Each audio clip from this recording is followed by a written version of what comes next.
Marble traders in Udaipur are hopeful that Finance Minister Nirmala Sitharaman will announce measures to boost the marble cutting industry in the region.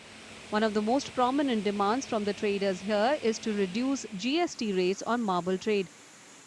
Udaipur या ये क्षेत्र जो मेवाड़ का क्षेत्र marble के उद्योग में काफ़ी अग्रणी था, जिस पे जीएसटी वगैरह कुछ समय पहले काफ़ी कम लगती थी। जब से जीएसटी का प्रावधान हुआ और 27% 27 से बाद में डिमांड करने के बाद 18% आई, परंतु इससे 18% के बाद भी बिजनेस ऐसा ख़त्म होता गया कि आदमी सर्वाइव नहीं कर पा रहे हैं, बिजनेसमैन, कई उद्योग बंद हो गए। तो हमारा सरकार से अनुरोध है कि इस तरफ जीएसटी में कम करें ताकि लोग चोरी भी कम करें और अपने बिजनेस को बढ़ावा मिल सके। Some traders say that changes in the import policy on marble blocks have adversely affected their business.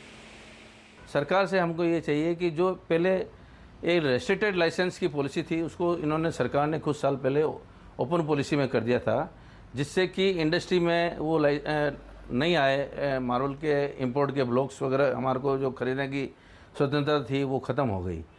अगर ये पॉलिसी वापस ख़त्म कर दी जाए, ओरिजिनल पॉलिसी, और रेस्ट्रिक्टेड पॉलिसी लाइसेंस पॉलिसी चालू कर दी जाए, तो डेफिनेटली ये वापस से ये उद्योग पनपने लगेगा। और जो इतना इन्वेस्टमेंट यहाँ पर सरकार का लगा हुआ है, उद्योगों का, फाइनेंशियल इंस्टीट्यूशन का जो लगा हुआ है, वो वापस से चालू हो जाएंगे उद्योग।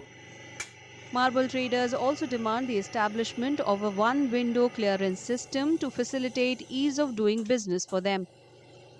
आप इंडस्ट्री डेवलपमेंट नहीं करोगे, विकास आपका होगा नहीं। तो इंडस्ट्री डेवलपमेंट के लिए बहुत सारे इश्यूज हैं। There are hundreds of departments. कम से कम एक डिपार्टमेंट को एक क्लियरेंस को लेने के लिए 20 डिपार्टमेंट्स के पास जाना पड़ता है।